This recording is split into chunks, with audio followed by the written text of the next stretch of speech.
Hamilton to the Calgary Stampeders, 17-0. Second half kickoff coming up here in the CFL on TSN.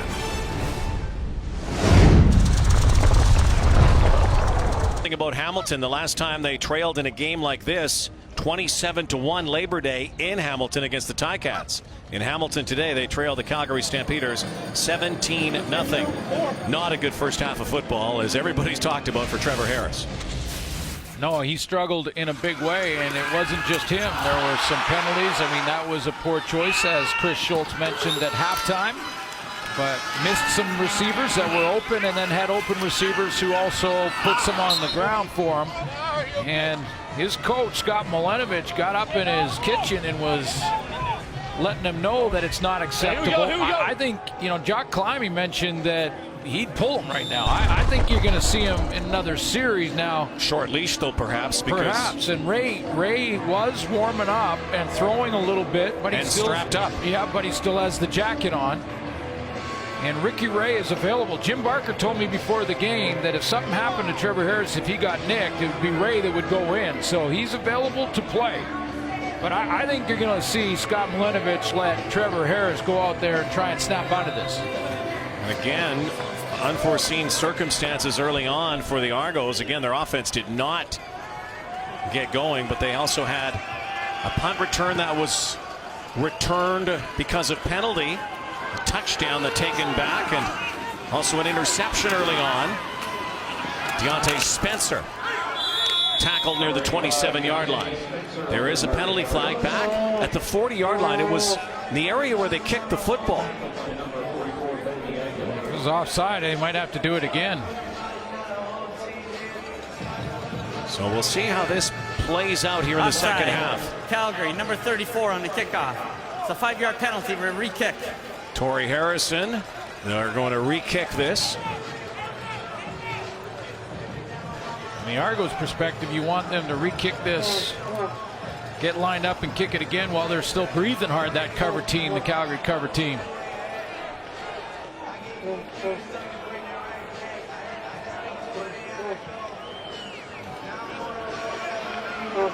Calgary Stampeder team that is in a battle in the West, as the Argos are in the East for first place. 2 11-win teams coming into Week 17.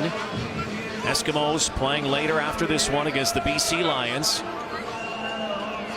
Stamps trying to hold serve here, and a team that has not lost 2 in a row in a span of 66 straight games, losing last week against the Eskimos. July 12, 2012. Wow. The last time that happened. Speaks to their dominance. Now let's see if the Argos will get some positive yardage here, as Spencer goes backwards, and that did not work out.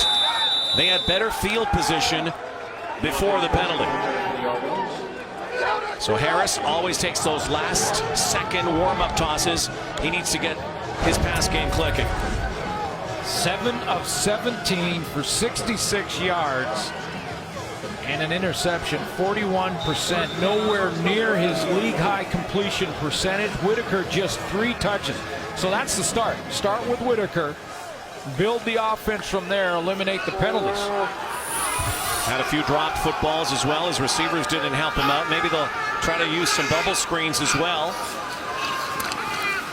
They go far side, quick hitter, and Torrey Gurley is on his feet and then falls down, slips on the far sideline, but it's a first down, and there's a spark out of the locker room for the Argos. First play, first down. Quick up, Torrey Gurley. Pretty high percentage throw with Tavon Campbell playing that far off. He was about 12 yards off the receiver there.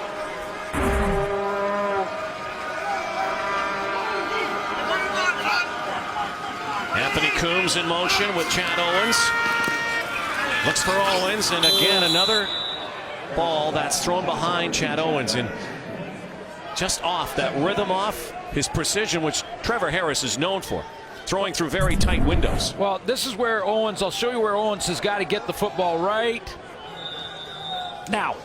That's where it's got to come, in his hands. See the extra 2 steps into the middle, and now the ball's behind him. Trying to recalibrate here is Harris. Wow, a little bit of frustration from the veteran.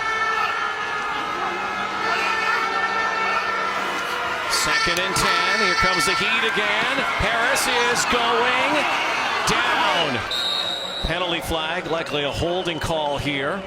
Charleston Hughes with the initial contact. That'll be declined, and Calgary will take the play and get the ball back. Holding Toronto, number 57. Penalties declined. Excuse me. 3rd down.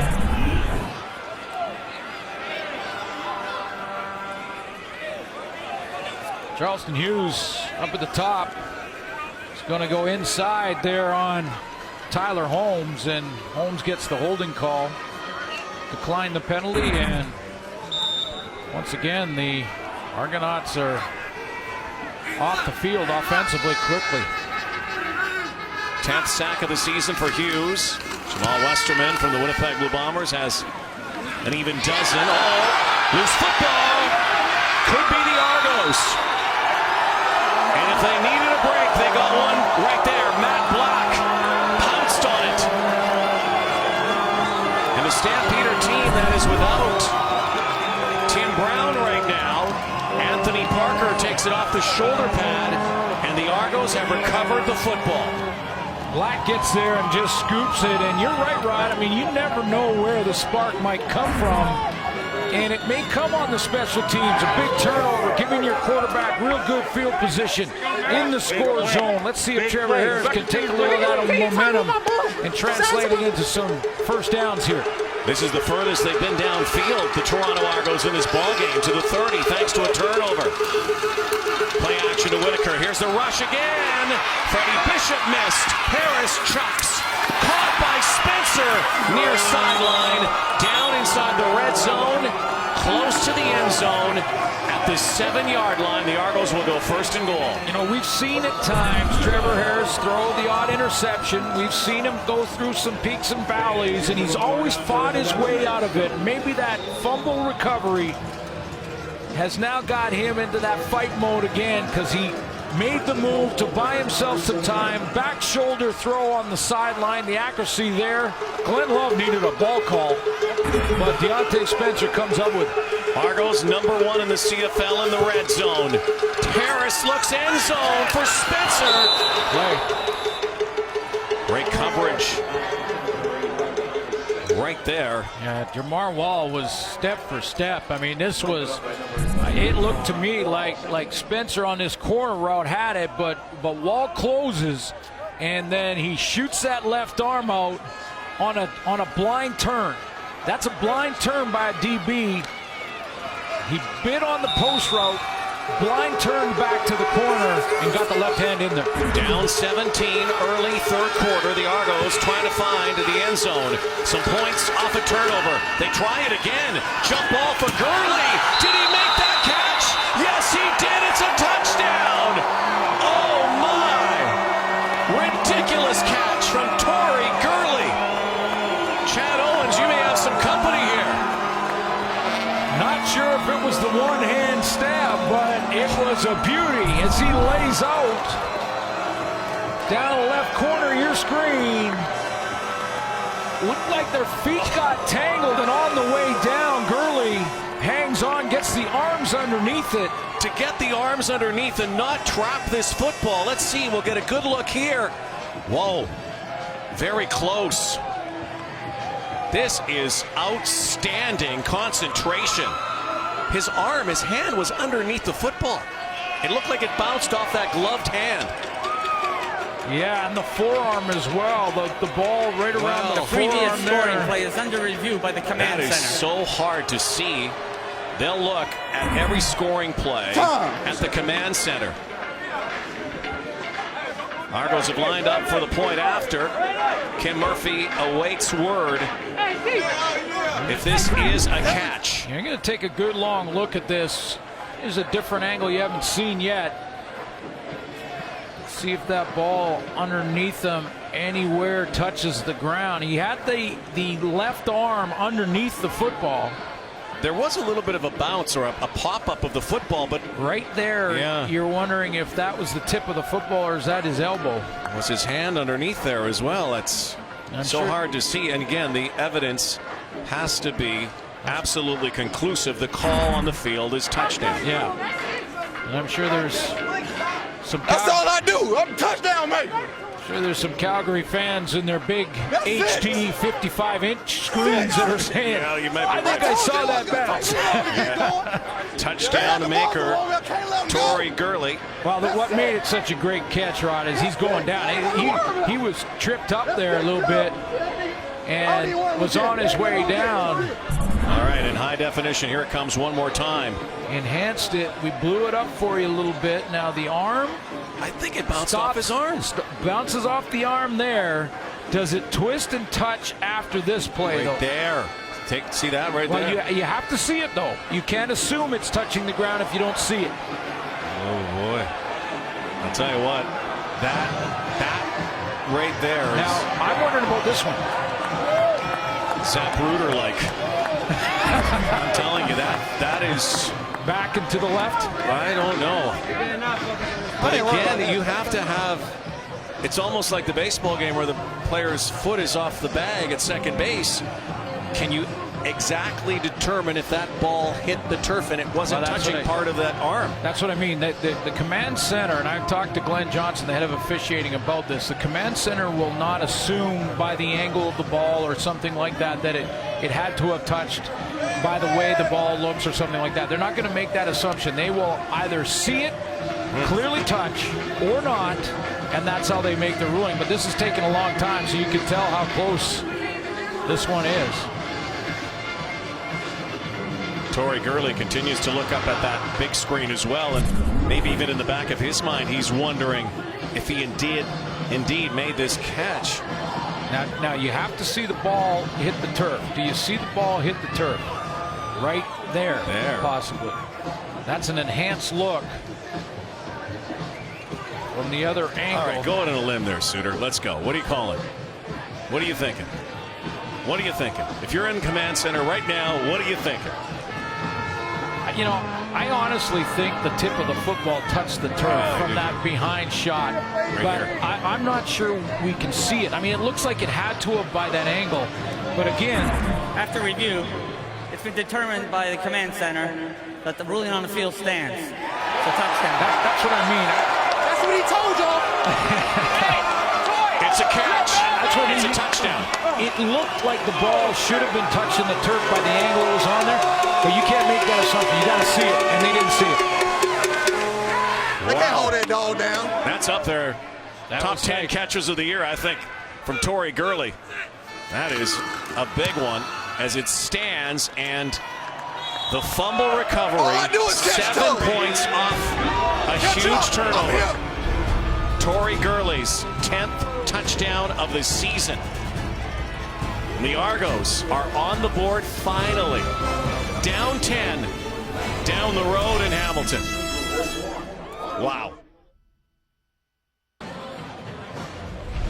Let's straight go back to the route by Tory Gurley. Just a straight fade route, and it's going to be right here. The ball thrown to the outside shoulder. He pivots to it and then gets tripped up by Tavon Campbell. Going down. Comes up with the catch. Rookie Canadian cornerback Tory Gurley. That's 10. That's 10. It's on top. And Stampeders after that fumble by Anthony Parker. There he is, holding that football tighter than ever.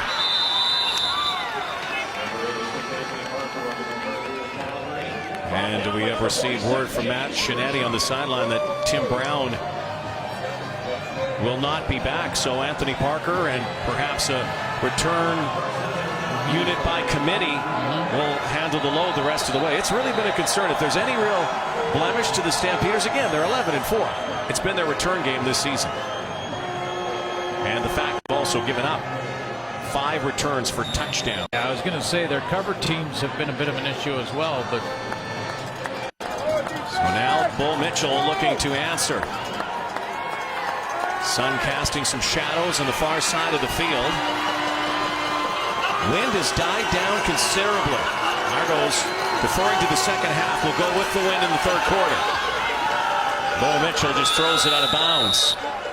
Just had one receiver over there. It was Joe West on the play action. Didn't really work the way they wanted to, although he did get the edge. Aaron Rodgers has got the post route, but Bo Levi Mitchell is rolling away from Rodgers, and Rodgers is waving, I am wide open. I'm gone. Of course, receivers always think that. Rodgers was in that case, but they always think that. He's only had one catch in the ball game. They need to get him going too. Mitchell's looking there, steps up now, goes the other way, decides to tuck it and take it. Stepping out of bounds on the far sideline. One play on the turnover. Crazy. And the kick. Matt Black comes up with that fumble recovery. Trevor Harris is in the end zone a couple of plays later. Big catch by Gurley, and then a 2-and-out. All of a sudden, old Mo just moved and was wearing double blue. Yeah. Place where they haven't had a lot of momentum here in Hamilton. Again, here at Tim Hortons Field today, playing a home game. Argo team that has been out of a home, booted out of the Rogers Center most of the season. Next year, BMO Field. Chad Owens is back at his 42. Maver, as they look to block that. Maver now, line drive to Owens, dancing. Picking his way forward. Rob Cote brings him down near the 47, a 44-yard boot. Torrey Gurley has helped change the game with a catch you'll see on SportsCenter tonight. Torrey Gurley may have had a premonition. This was after the fumble recovery with Scott Milanovic. Said, let's go, let's go. He did. Right now. And what happens? He gets his receiver pumped up, and his receiver makes a spectacular catch in the corner of the end zone.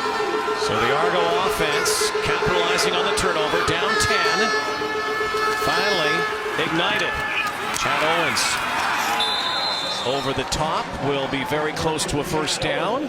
Looks like 9 yards, and Torrey Gurley has also moved on top of the touchdown race. Gets to double digits. All by himself now. Edmonton's Kenny Stafford plays after this game. Kevin Elliott out of the lineup for personal reasons. And they all count, by these guys all count those touchdowns. They know where they are.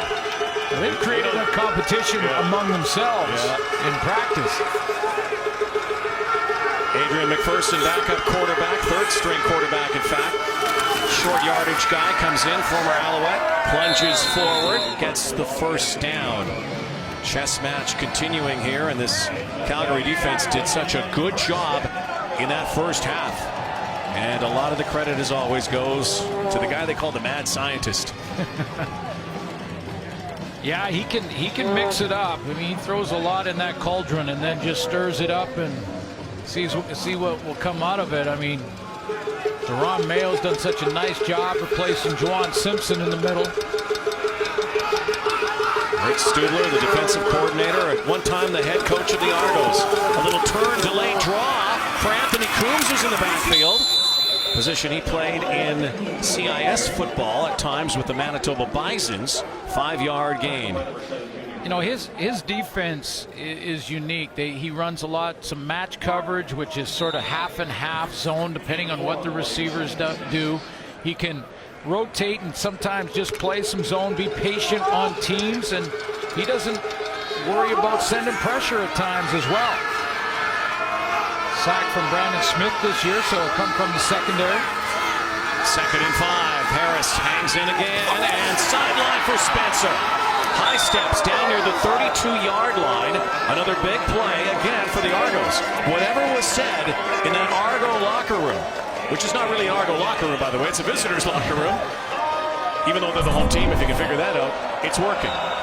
Assist right here to Chad Owens. The ball will be caught on the outside to Deontay Spencer, but Chad Owens right here, see, he sits and he holds the coverage. When he holds the coverage in there, Spencer's opened up on the sideline, just sort of fly and die there. Trying to get close to that red zone inside the 20 where they're dynamite, actually going now for the corner, and that was another errant toss for Chad Owens. Down and out.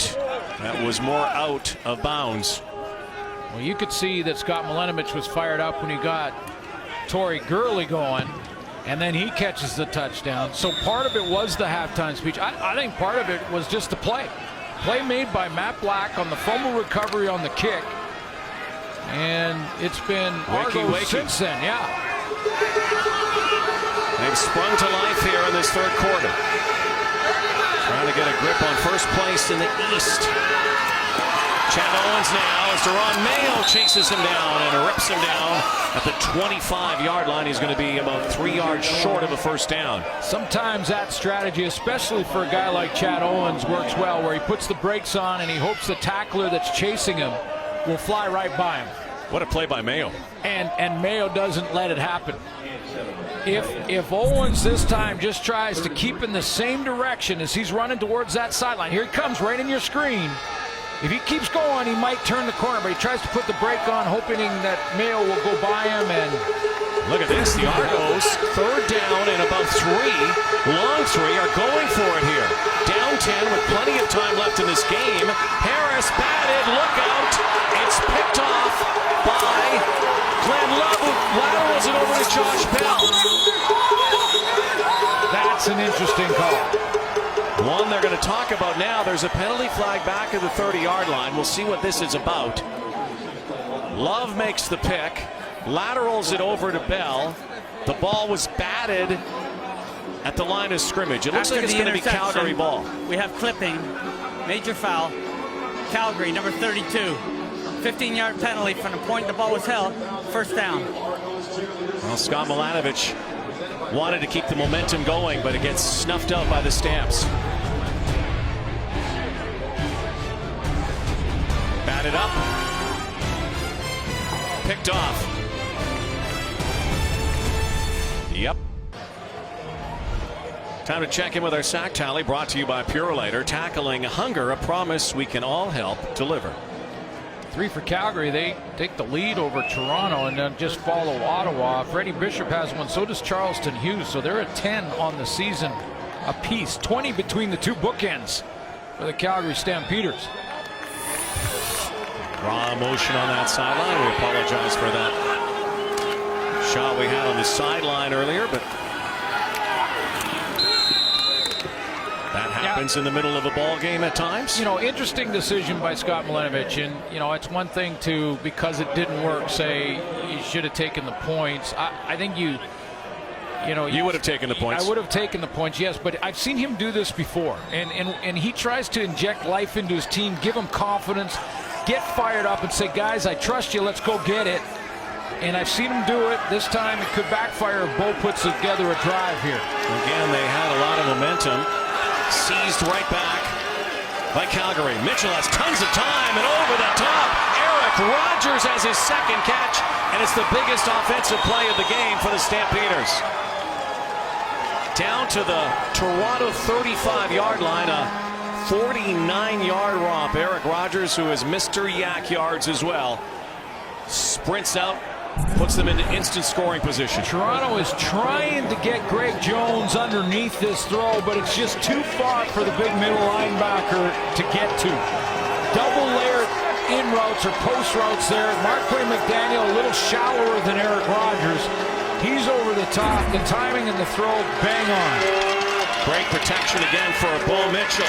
Now Joe West finds his team, another first down near the 20-yard line. And again, this is where, you know, the decision can backfire on you. And again, if it's an aggressive move and you say, hey, I like what Scott Milanovich did, he was going for it, he was having confidence in his team, they got a little bit of a roll going, you don't get it, the heads kind of drop, and the other team gets a little bit of life, a little spark. And now Bo Levi Mitchell's taking full advantage of it so far. Sends out 6 receivers. Quick one again. Once again for West. And it looks like they will move the sticks once more. Let's see where no, it's only half the first down yardage. So it's down near the 16-yard line for Bo Levi Mitchell in the Stampeder offense. Last 2 downs, Tristan Okolaugo, their leading sacker, was not in the lineup. He just ran on the field, so he's back in there at that rush end position. Stampeders protecting Bo Levi Mitchell once again. The Argos have had a sackless game. Rolling out, now goes, corner route, jump ball, and Wasiawansu Ansah was in the vicinity, but would have to leap for that one, so it'll be 3rd down and 5. Now that one out there to Joe West, and take a look at the coverage. Wasiawansu Ansah up on the top had deep coverage. He looked at Eric Rogers briefly, kind of held that position, and then got up over the top quickly. So the Stamps look to pile on 3 points after that interception. And a great response to that Argo touchdown. The Argos decline going for a field goal, decide to go for it. Costly. Stamps put 3 more on the board and lead by 13. Beautiful throw and catch. A 49-yarder to Eric Rogers adds to his totals, the league's leading receiver. Number 1 in so many categories. Mr. Rogers' neighborhood full of big numbers this season. With more, let's go down to Matt Shinetti.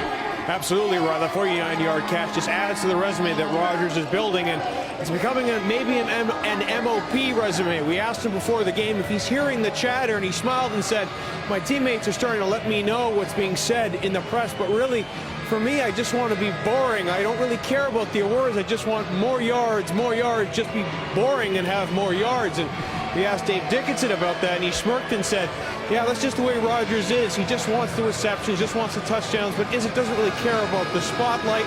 But if I had a vote, Dickinson said, it'd be my MOP. Guys?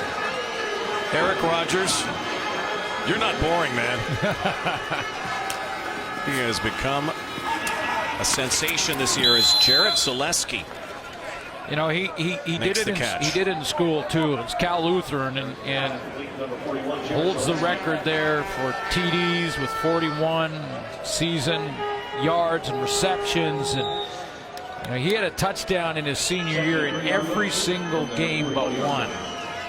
So he got off what was a bit of a slump in the touchdown department last week against Edmonton with a touchdown, and he's added to his totals in yards here tonight. Harris now steps up, pitches it out to Brandon Whitaker. Whitaker's straight arm has a first down. Argo offense on the move again. Yeah, you know, it may be just respect for Duron Mayo and Glenn Love and the guys up front, Charleston Hughes, Micah Johnson, Junior Turner, and Freddie Bishop, that the Argos haven't gone much to Brandon Whitaker. I mean, it just may be the fact that Rich Stubler's defense is taking away Whitaker right now by alignment, and they're looking elsewhere. But well, he's an important part of that offense. Whitaker in the pistol now with Harris. Harris now looks one way and another, and Duron Mayo tracks him down and pounds him into the turf. But again, close to the first down. It'll be shy of the 45-yard line. That's where the marker is. Trevor Harris deciding to go. I want to show you what Whitaker does here. He goes in the play action, then he escapes here and goes out in the route, and it looked like illegal contact on a receiver. Calgary, number 31, 10-yard penalty, first down. Penalty on the play. We'll move it anyway. Lots of space out there for Whitaker. And he got that football to him? Exactly. He was gonzo. Illegal contact, first down for Toronto, and that one on Brandon McDonald. Released by the Ottawa Red Blacks, finds a home in Calgary, and they needed him. Using their 2 corners. There goes B-Witt again. Whitaker reverses field. Only his 5th touch in the ball game. But see, that play didn't have a chance. I mean, you know, the Calgary Stampeders defensively took away that play, and Whitaker picks up almost 5 yards on his own.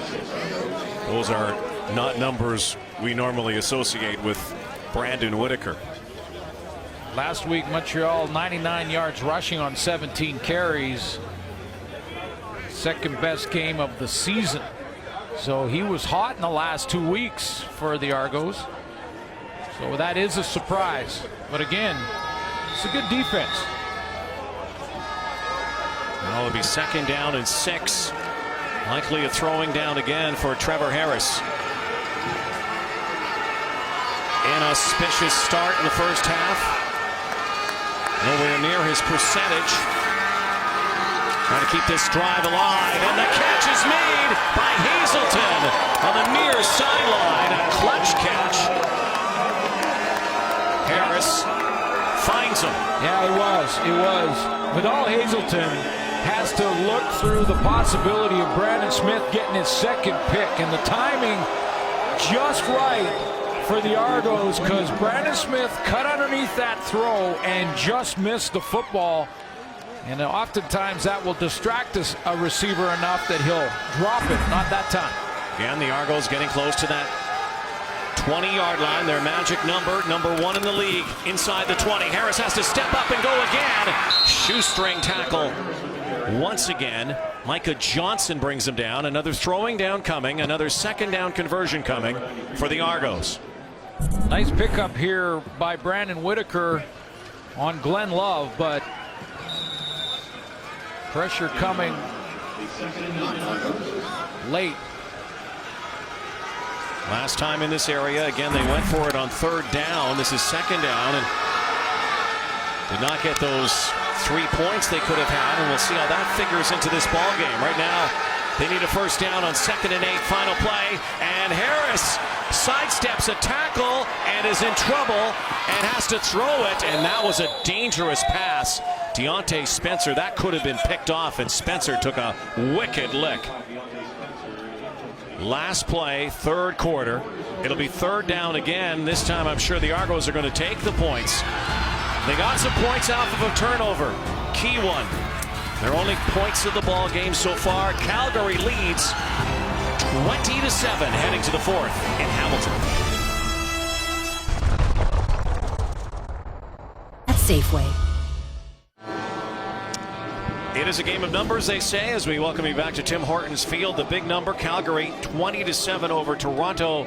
Right now, points off turnover is a factor in this ball game. The bigger number right now is the Calgary Stampeders are 9-0 this season when they lead after 3 quarters. Can they do it again? Bo Levi Mitchell didn't have the football near as much in that 3rd quarter as he did in opportunities in the first half. He was 13 of 17 in the first half and just 4 of 6 in that 3rd quarter. So he's got to get some more shots at it and get on the field and then stay there to get back into that groove he was in the first half. But credit the Argos, they bounced back after what was Chris Schultz's opinion. What was his? That was the worst half of football the Argos have played. It might have rivaled Labor Day when they were down 27-1 against the Cats. Justin Pilardi. And again, we're going to go back to it.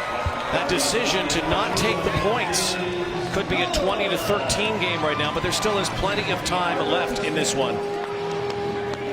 And the Toronto Argonauts also know that they are a 4th quarter ball club. Yeah, this is where they're great, and this is where Scott Milenovich will have made the adjustments. He'll have talked to his quarterback and Trevor Harris throughout this entire game, and that's why they have that big 4th quarter. 138 points. It's most in the CFL in the 4th quarter because they make the appropriate adjustments and they put some points on the board.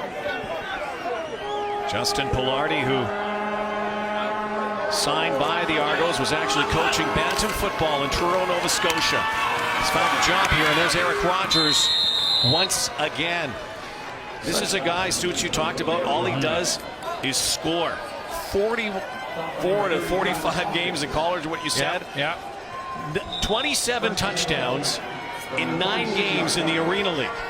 27 touchdowns in 9 games. Knows the end zone. He does. It's his neighborhood. Well, that's been said a few times. 2 TDs in the West Final last year. Just he's the entire package. He's got that smooth route running ability where when he comes off the line, a defensive back will look at him and not really even think he's moving. I mean, you're in your back pedal as a DB on Eric Rogers. You think, well, he's not moving. He's just gliding at me, and then bam, he's gone by. He can also double move you. He's got some shape. And Walters. And then, maybe most importantly, and this is why he's accumulated all those touchdowns throughout his football career, Eric Rogers wins more of the one-on-one battle when the ball arrives than he loses. Hence, an MOP candidate this season. The guy they are talking about, 8 touchdowns this year, had 2 in 2 regular season games last year. He's almost a tag a guy, touchdown a game a guy. Leading receiver in the Grey Cup for him. Found a home north of the border. Bo Mitchell, 2nd and 9, is going down. Opalaugo brings him down. He gets number 10. Tristan O with the Argos' first sack of the ball game here in the 4th quarter. Could be a crucial one. You get those 2 in the 4-point stance. Opalaugo and Cleon Lang. And Milsteagle talked about Cleon Lang. So he gets the push, takes 2 with him. Opalaugo cuts underneath, and he gets there. We might be tied at 9. See, they keep count. They keep count. They know that the competition exists around the CFL as Chad Owens meets head on with Charlie Power downfield quickly. Powers him down. Let's go. Lay Kane. Opalaugo. Lay Mom. Dad. Big sack. Let's roll. McDonald's today. The CFL on TSN is brought to you by GMC Sierra. We are professional grade. Rod Black, Glenn Suter, Matt Shinetti, our entire crew here in Hamilton.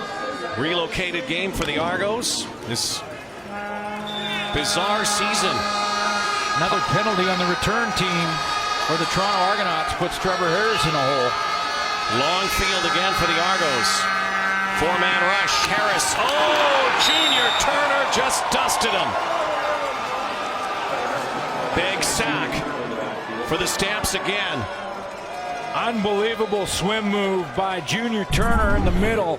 And he's working on keeping right in the middle of your screen on the center. Jeff Keeping, swim that left arm up over the top and down Main Street. No chance for Trevor Harris. This is just a great move. Chris Schultz in the studio just winced. Third sack of the season for Turner. Back home here near Toronto. Chad Owens has the first down, and the Argos are able to get out of a hole here.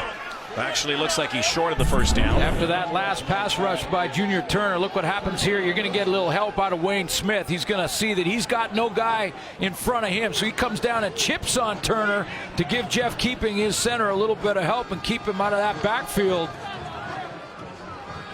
Trevor Harris a chance to get it out of there, but the penalty started the problems for the Argos here. And again, there is still a little breeze, but Pilardi with a pretty good kick. Good field position here for Torrey Harrison and the Stamps. Harrison. James Yurichuk tackles him at the 40. 13-yard return on a 42-yard kick. Bo Levi Mitchell. And he leads the Stamps to their 12th win of the season. 11 minutes to go in Hamilton.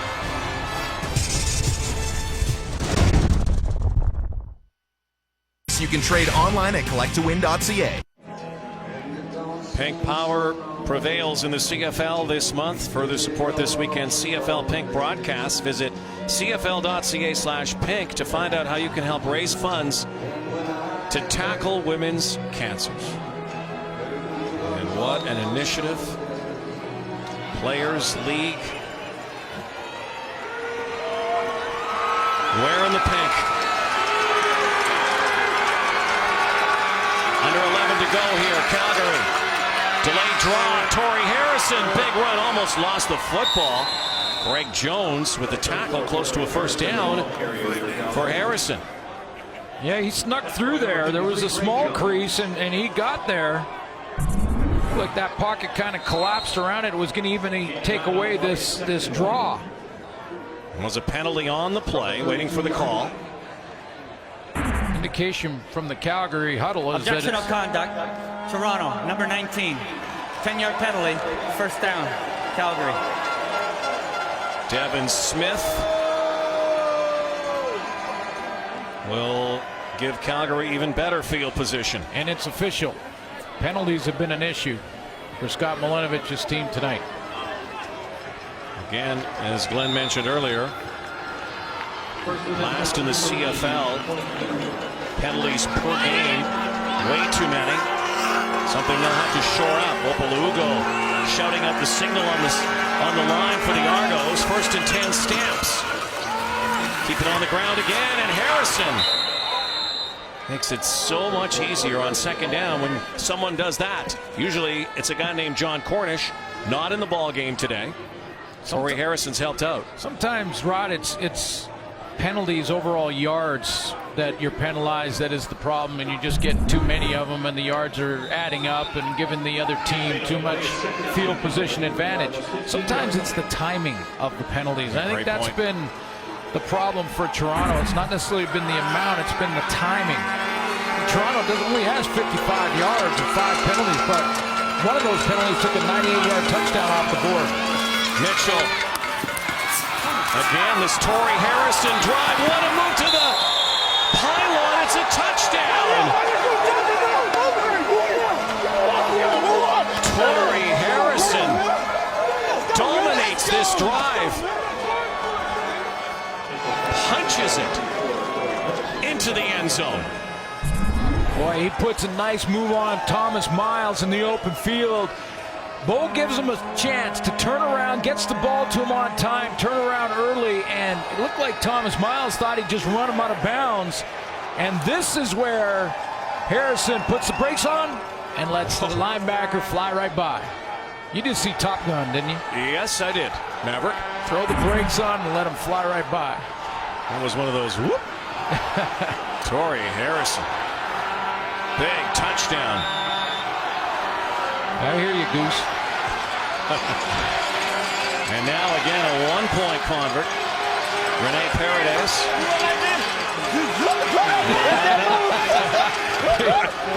Keon Raymond was showing him the move on Madden football. Yeah, this is left switch, right switch, left switch. That was that move. Well, the last time we may have seen a move like that was probably on a video game. Here it is. Now you see him. Whoop. Now you don't. Touchdown.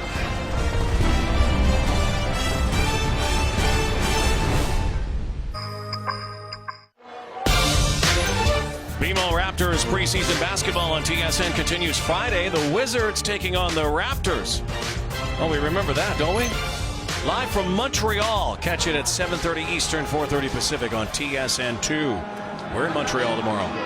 Yes. Big one there. Alouettes and Hamilton Tiger Cats, who their locker room wasn't used this week, but their house is being used for this game. Torrey Harrison's 5th touchdown of the season. One he will remember for sure. Sidestep. So the Argos have work to do here, down 27-10. Have to score in a hurry. Their first half is going to come back to haunt them here. Down 17 at the half. Well, that number in the corner there, that's the enemy now for Toronto, as they have to try and be efficient with the clock in and out of the huddle here and get back in this one. 17 of 32 for a guy who normally throws Pedestrian, yes. 72%. There's the rush again. And wisely, Owen steps out of bounds, is more pushed out of bounds by A couple weeks ago, Rod, 3 or 4 weeks ago, there were a lot of talk about when Ricky Ray returns, what does Scott Milanovic do? And you know, he at that time wasn't ready, but there was the speculation and the talk about the guy going straight into the Hall of Fame. When he's ready and physically ready and able to play, do they just take Harris out? Well, it makes for interesting discussion as Anthony Coombs hauls it in, because technically, if Ricky Ray was really ready and the time to go, and maybe you're down 17, a lot of coaches would go, hey, maybe we need a change. Well, I don't think that they were going to make a change until Trevor Harris started to have some issues, and he hadn't up until this point. Now the question is, does it mean that the race is closer right now? Perhaps. All of a sudden. Hazleton. Well, look at, again, Trevor Harris then comes out gunning. One thing about Trevor Harris, and chatting with him yesterday, he talks about the commandments he has in football that were given to him by his father, who was a coach, Tom, growing up in Waldo, Ohio, and then he went to Edinburgh University. Said one of the things his dad taught him, don't lay on the field. And that could mean many different things, but he said, don't leave your emotions on the field. Come back fighting. Don't. Right. Never. And he does that. And, he's shown that resilience, and he's shown that ability to bounce back and come back from a bad game, come back from an interception, and come right back in and sling it and get the team moving again. And he's starting to do that right now. But you just wonder if now the discussion starts to get fired up a little bit more, because Jim Barker told me before the game, Ray's ready to play. Well, it's a big contract as well, and he is a guy who has been there and done that. Oh, look at Harris, though, and a penalty flag is thrown. Trevor Harris trying to make something out of nothing. Looked like he was going down. Penalty in the backfield. Ray's last game, by the way, November 2nd, 2014. Last time he was on the field, and when he first came back, he did not look like he was ready to go, and he admitted Holding that Toronto. the arm wasn't ready. Penalties decline. Second down. But there was a reason the Argos went out and got Ricky Ray, and you know what the reason was? They could win a Grey Cup, and guess what they did? Yeah, they did in 2012. Now, I'm not pulling Trevor Harris. No. And in fact, no matter how this game ends, go back to him again. He's earned that right. But I think the conversation becomes more interesting now if this continues. Well, Harris trying to lead his team back again. Quick hitter, Chad Owens has to go backwards, and big collision there at the line of scrimmage with Keon Raymond, who tracked down number 2. Scott Milanovic just waved off the punt team that was trying to make its way on the field, and third down time. He's going 3-down football here on in. Try and come back in this game. Well, if the Argos are unable to come back, they fall to 9-6. Again, 3 teams with 9 wins in the East. Here it is. They have to get a first down. And Brandon Whitaker just might. Look at this play from Whitaker. Maybe a game saver here for the Toronto Argos. Well, first of all, what a catch from Whitaker, because he had Keon Raymond breaking towards him in a hurry and looked like he was going to put the big hit on an exposed running back out of the backfield. He catches it with the one hand, lowers his shoulder, and breaks the tackle. Harris now looks for Torrey Gurley's side. Jump ball, touchdown! It's out of his hands. Thought for a moment for sure that Gurley had it. Tavon Campbell in his first start on the corner. He's hanging in there, and he has made a play here. I mean, this is a fight with Torrey Gurley. It's 6'4", 230.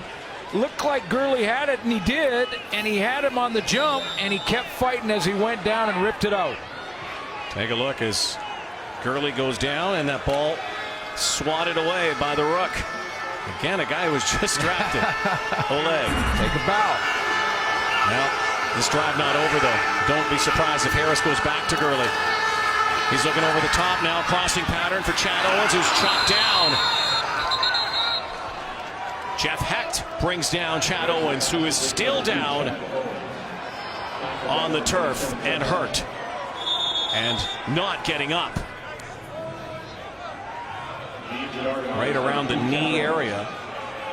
Former St. Mary's product got Chad Owens.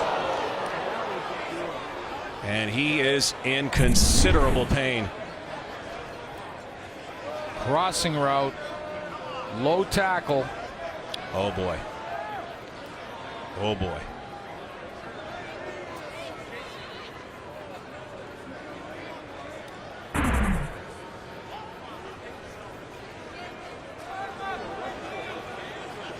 Looking at that right leg. Scott Shannon and the Argos medical staff. Heck, the former Alouette, now Stampeder. Something you hate to see, especially around one of the superstars of the game. Yeah, Scott Milanovic going to come right out and get over there to talk to Chad. He's trying to put a little weight on it, but these are the ones you cross your fingers and just hope that it looked worse than it is. That's a good sign there, even though he's being very careful. Jeff Heck comes over, offer his best wishes. Here's one of the toughest guys. Oh yeah, for his size. Well, and he did the ultimate fighting thing and all Pound that. for pound, Look at the face. It's a competitor through and through, every fiber in the being. So they're going to take the points here. We'll make it a 2-possession game. 4.5 to go. Pilardi puts it up and puts it through. A long way to go still for the Argos. Losing this game and may have just lost Chad Owens as well. Try to get an update from the sideline.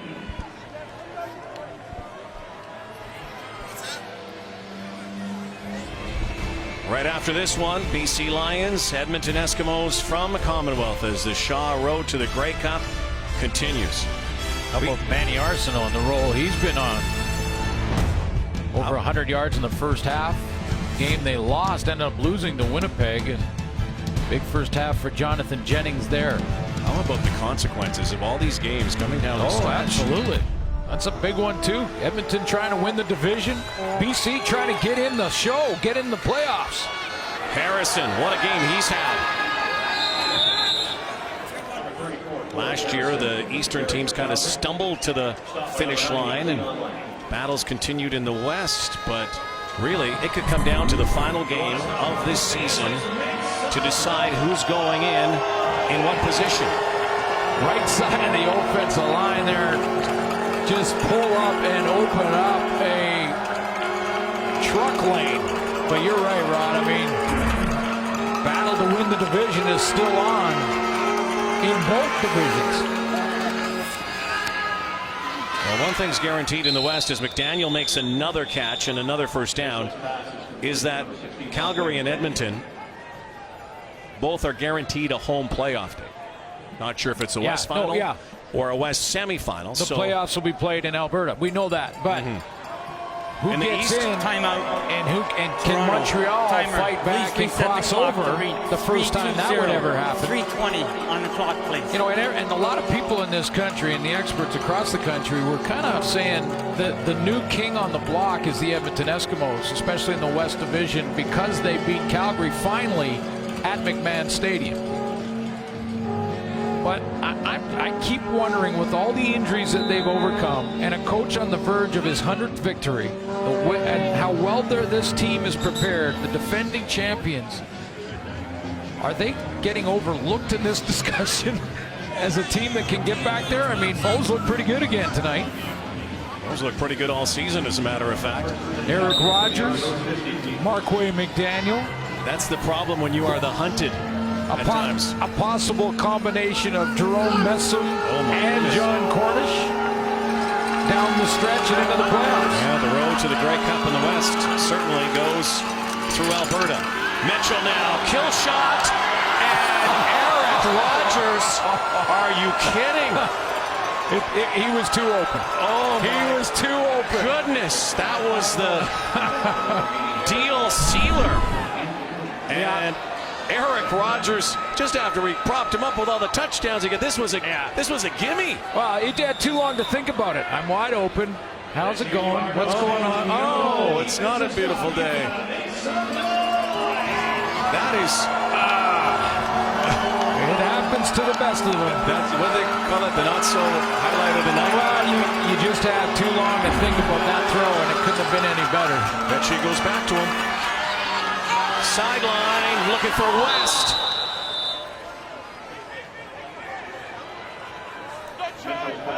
A.J. Jefferson.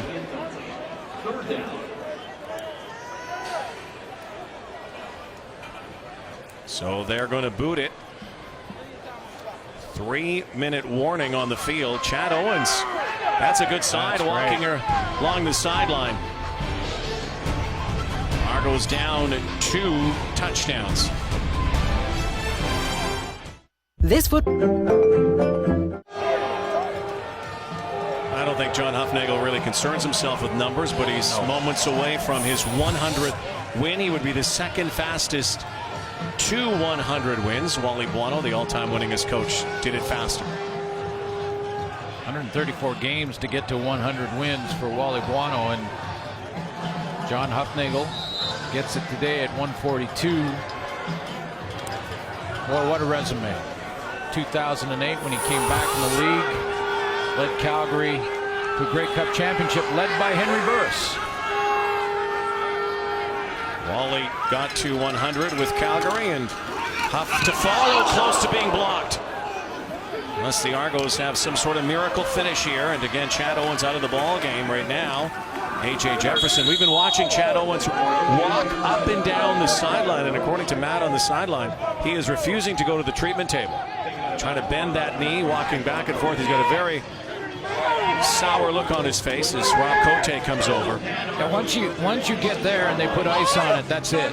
And I think Chad Owens, that's it for your night. And I think Chad Owens was trying to convince whoever would listen that he's going to walk this one off, but I'd be surprised. I don't think we'll see him. They've hidden his helmet. 2.5 minutes to go. Hazelton looking for some blocks. Now Hazelton swallowed up, pounced on at the 34-yard line, an 8-yard pickup. So the Calgary Stampeders, if this holds, will put a little pressure on the Edmonton Eskimos playing in the game right after this one. Hold serve.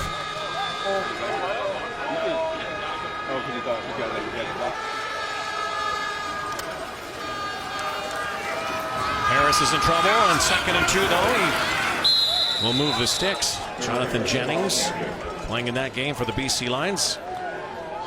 Quarterback shuffle throughout the league. Kevin Glenn going to Montreal, and that could make it interesting. We'll see him tomorrow afternoon, and they've given him a playbook to work with that is not the full playbook just yet, but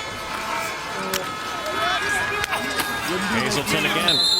Alouettes need to pull out all the punches now. Again, if you're going to cross over, you cannot have the same amount of wins as the team in the West. You must have more wins. Right. Yeah, you have to outright beat them in the standings, and so that gives BC the upper hand. That's why that game after ours is so important to the Lions. Another 2nd down. Argos, if they can find a way to the end zone, you never know. Knocked down on the corner by Brandon McDonald. And there's a penalty flag there. It's going to be pass interference on Brandon McDonald. I'm not sure about this one, but when I saw it live, as John Huffnagel reaches and makes sure that his challenge flag is available.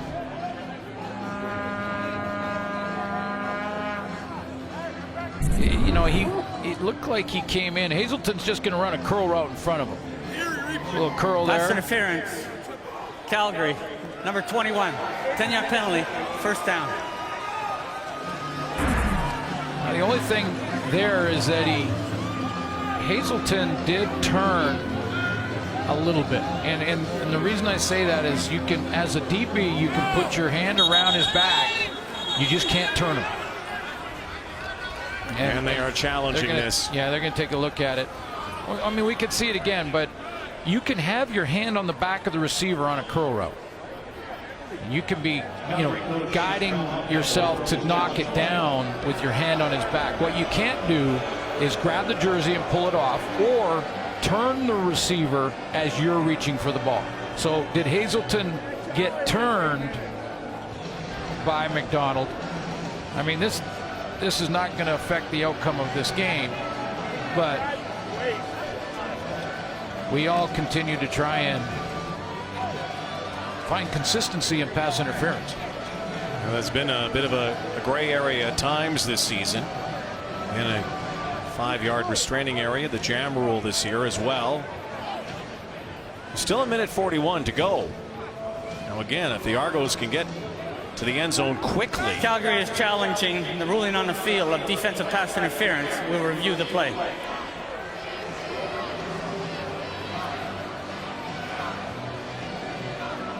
Once more, take a look.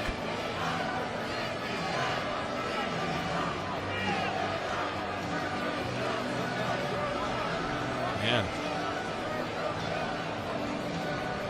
There was some question from whether or not that ball was tipped. I don't think it was. The ball's tipped. The contact now is not pass interference. I don't think that ball was tipped at the line. It looked like it went over his hand. So this is just about whether or not Hazelton was turned by McDonald.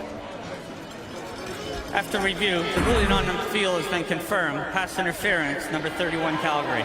First down. They're saying he did turn him with that hand on the waist. Time is the enemy for the Argos. Have to get to the house. And the way Hazelton ends up, watch how he ends up here. He ends up, he's facing, and then he ends up twisted and facing the sideline, which would indicate that he's been twisted. Harris, slant. Gurley. And Stampeder is down. Is that Tavon Campbell?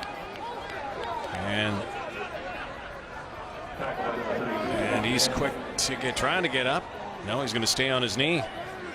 And here is a team that is already short a couple of corners and already hit by the numbers. Remember, he's a Canadian, a national cornerback.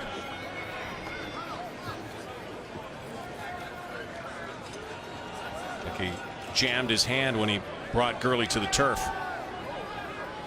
Fred Bennett, Joe Burnett, Buddy Jackson hurt early in the season. Now he hasn't been able to get back on the field. I can't even list the O-line injuries that they've gone through. John Cornish again out tonight. And a 27-13 lead. So Harris looking to that corner again and almost picked by McDonald. Underthrow on that one. Minute 24 to go.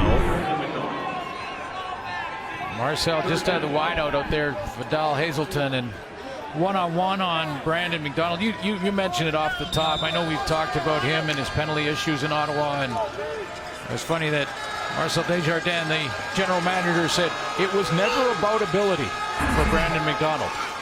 He's a good player. Well, 3rd down and 2, and they keep it, and fumbled football, but it was whistled, and it looked like Whitaker was down. Tackled by Frank Beltray. So they'll keep it going here, but the hourglass is running out for the Argos. He's down by contact for sure there. They've got to get it to the end zone in a hurry. Get an onside kick. Harris moves the pocket, but he's sacked. Tag team back there. Micah Johnson slow to get up. Too often you see the sacker get hurt. And he's not getting up.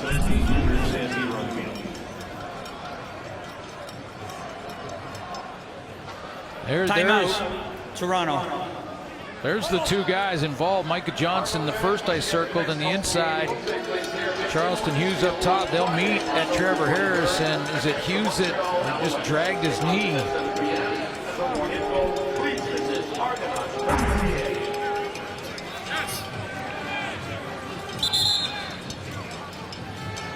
One thing you just never can prepare yourself enough for are the amount of injuries that you get, or inopportune injuries for the Calgary Stampeders.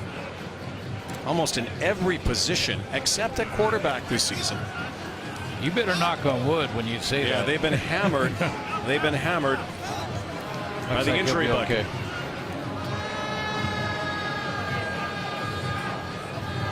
In this game, as a matter of fact, Well, there's 3 quarterbacks that have started every game. 2 in this year. game. Yeah. Trevor Harris is one, Bo Levi Mitchell's the other, and Henry Burris. And he's 40 years old, and he's the MOP candidate and leader in that race right now.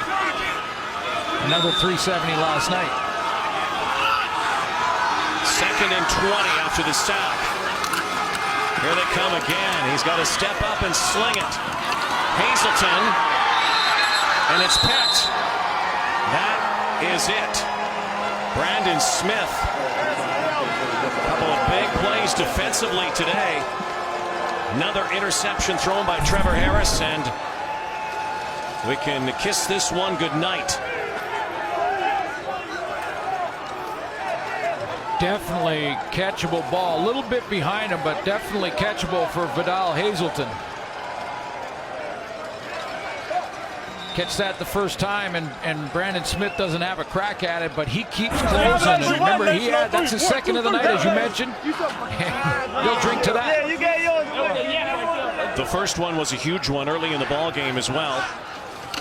Calgary Stampeders started this game with a touchdown on their 2nd possession after a turnover, and this guy led them to another victory. Our Nissan Titan player of the game.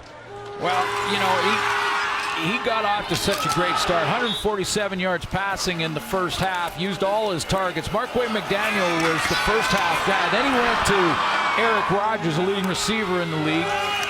But it was a 21-28, 266 game, 2 touchdowns. Should have been 3.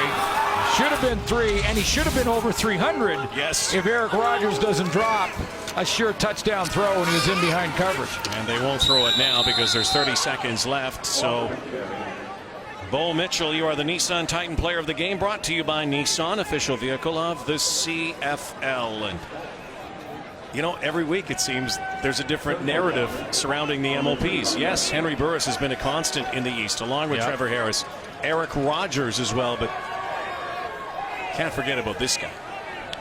Yeah, it's like they're jostling for position, you know, and Burris is kind of holding on to one, and then Bo's been 1A. Eric Rogers has jumped up to 1A. Trevor Harris has been neck and neck with Henry Burris at times. Maybe jumped ahead after the Owens catch that game a little bit. Exactly, and moved you know what it's forward. like?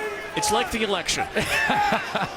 And you know what? These guys are ready. They're all ready. I've been told a couple things. We don't talk on the air about religion or politics. Those are the 2 rules that you don't ever talk about. Well, you've got nice hair. All we'll say is vote on Monday. Make sure you vote on Monday. Well, we've got great races in the CFL primary, that's for sure. Down the stretch we go. Final month before the playoffs begin. A lot to be determined. Well, this result, too, when you look from the Toronto angle, Ottawa wins last night. Montreal plays tomorrow against Hamilton. And they are going to throw the football back because there's a bunch of time left, and he's looking at that clock, and they're going to give up 2 points with 6 seconds to go. Wise play? It is for a couple reasons. They're going to have to kick it off to Toronto, but the time will be out. And here's the. It saves in any other injuries too. Calgary Stampeders looking. Let's just get this thing over with. Here is the concern for the Argos starting tomorrow when they start to get worried about Chad Owens. I tell you what, for the hit he took and the way that he was rolled up and the amount of pain he had, I think it's remarkable that he's actually walking on that side. No, yeah, that's real good news, and hopefully he'll be okay moving forward. Well, he is a guy that the Argos have. So Hamilton have a chance tomorrow to move up the division. An official is down, but Chad Owens has been a leader. He's back up. A lot of injuries in this game, including the men in the black and white. But Chad Owens has been a leader for this team. And yeah, the numbers were down, but chatting with Brandon Whitaker and Trevor Harris and everybody talked about how he got all of the receivers together, even though he wasn't a big part of it early on. And he was the captain. He was the guy. Not and still is. You're and not, still is. I know you're not surprised, No. and neither am I. I mean, that's who he is. That's who he's always been. Maybe one of the, for a guy who does so much in this game, might be one of the most selfless players around. Humble superstar as they run it up the gut with 2 seconds to go. Curtis Steele. It's his first touch. The final play of the game. John Huffnagel, you are now a member of the 100-win club. Second fastest to 100 career victories. Big win tonight puts the Calgary Stampeders in first place in the West for the moment. Their 12th win of the year. The Stampeders beat the Argos in Hamilton 27-15 tonight.